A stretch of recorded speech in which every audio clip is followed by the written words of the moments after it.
necromancy. Hello, this is Sharknnth, And this is Sharpie. and we're doing a Let's Play, another one. This is my second series. And if you may not already know, this is Silent Hill we're playing through the PSX emulator. Though I already own the original game, but it's easier to do it this way because it's, I don't know. More convenient. Yes. So this time it's a double play. We're taking it in turns to do certain parts of the game. Sharpie's going first whilst I partially narrate what's going on. Prologue. You can skip this.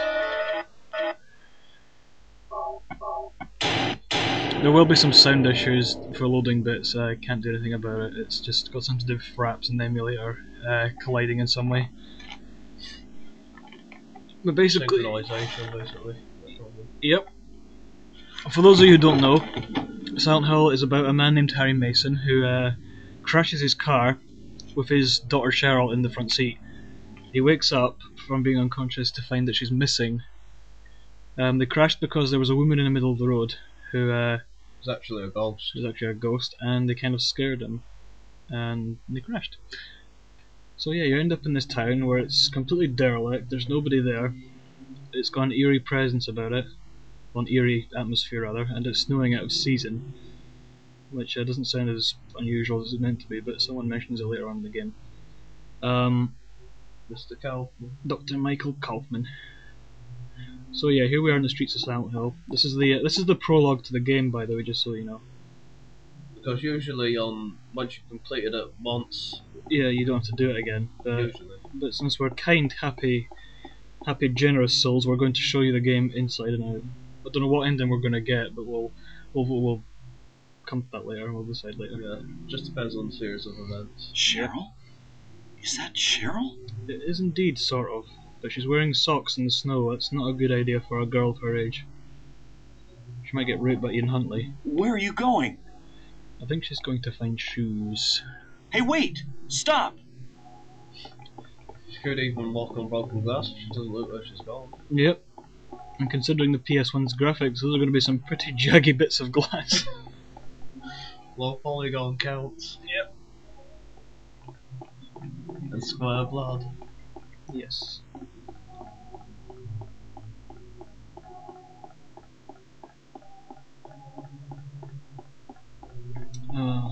The streets of Silent Hill remind me so much of the Broomhead Flat area of Dunfermline. Because you never know what happens in the Broomhead Flats. Well, a guy doused himself in petrol one time and threatened to set himself on fire. At this point, this is where the game turns nasty. Best camera angle ever, however. 9 times out of 10 someone runs into the wall there, but Sharpie didn't this time. That was amazing. Last time I played it, funnily enough, I did. Yep. It's starting to get dark. Right, whilst he's playing, I'm going to top up my Iron Brew because I kind of need it to play the game. If I don't get it, I get incredibly cranky. Sharpie knows this firsthand, but I burnt his house down one time when his mum tried to spoon feed me Diet Coke. I mean, really, Margaret. Anyway.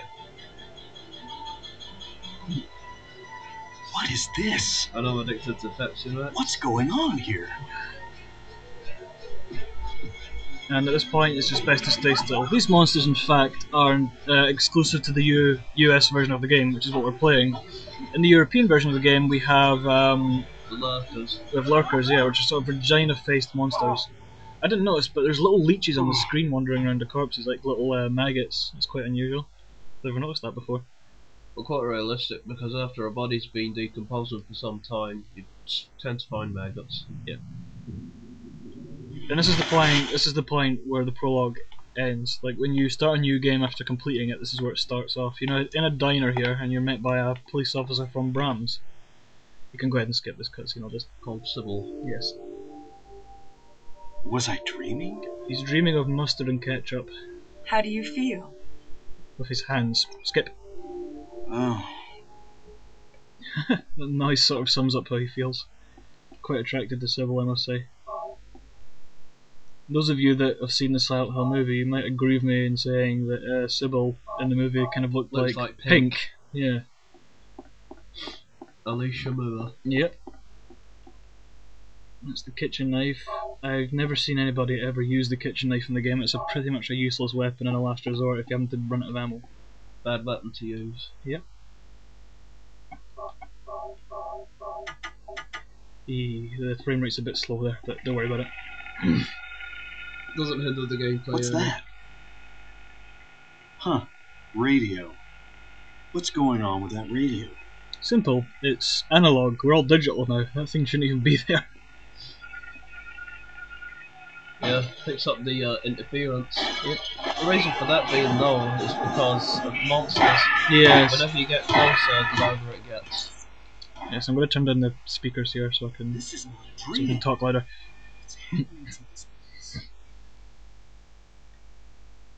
For you non-Silent Hill fans out there, they you may notice that they have made a new game, Silent Hill Shattered Memories, which is in fact a reimagining of this original PlayStation classic.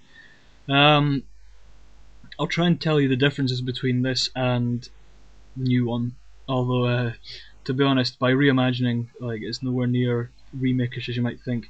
The characters remain intact, and so does the town, but not the map shape, unfortunately. I was hoping to see the maps look identical to its PlayStation 1 counterpart.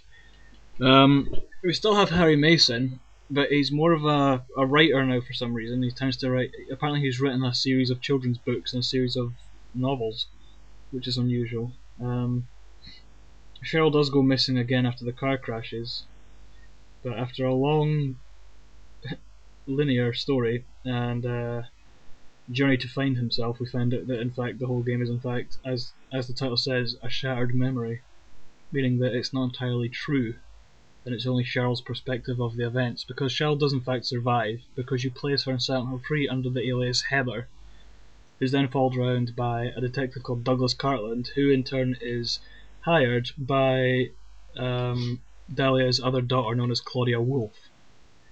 He sends Douglas to look for Heather so he can bring her back to the Hope House cult in which her heritage lies.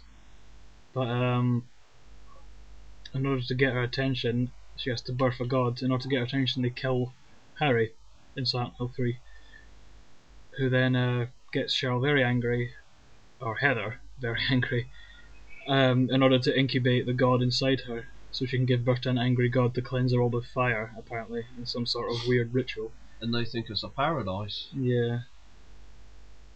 But I digress, I'm going far too into the story.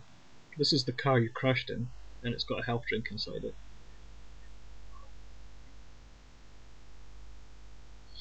So yes, at first point, the map back there told you to go to the alleyway, but you can actually skip this bit and just go straight to the keys. A lot of people don't know that. But if you're a tool-assisted speedrunner, it's a good way to shave a couple of minutes off your time. You're welcome. Even for its time, the graphics are still pretty sweet. Yeah, this was one of Hang on, can you hear that? people shouting outside. I thought that was in the game. I've got the window open and I can hear football fans shouting outside, so I thought it was in the game. I was like, this is new, oh my god! And there was no football match today, it's tomorrow. Oh, well, I'll just assume they're football fans. And there's a dog's head there at the basketball net. That's, yeah. Someone was playing basketball with the head. Yep. And they made a mess while doing it. It's a big bloody mess. It's funny that it says off limits on the gate there, yet inside there's a basketball court, so it probably means no, you can't play basketball in here. You're not allowed. Makes you wonder why they originally set it like that. Yeah. The one thing I find maybe not exactly annoying, but a bit of a chore is the fact that you do spend a lot of time wandering around and running around for ages to get to your destination.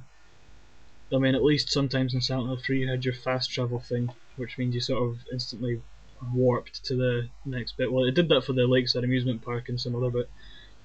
Saved you time having to sprint, I suppose. You do that later in the game when you have to go into the sewers. Oh yeah, you sort of go to the sewers and then you teleport back to the hospital and stuff. It has that bit. It doesn't have it at the... Well, it has it at the most crucial bits, but it doesn't have it at the bits where you actually kind of want it. But then again, I suppose the idea is you're stuck in this town and you've got to find these keys. They could be bloody anywhere.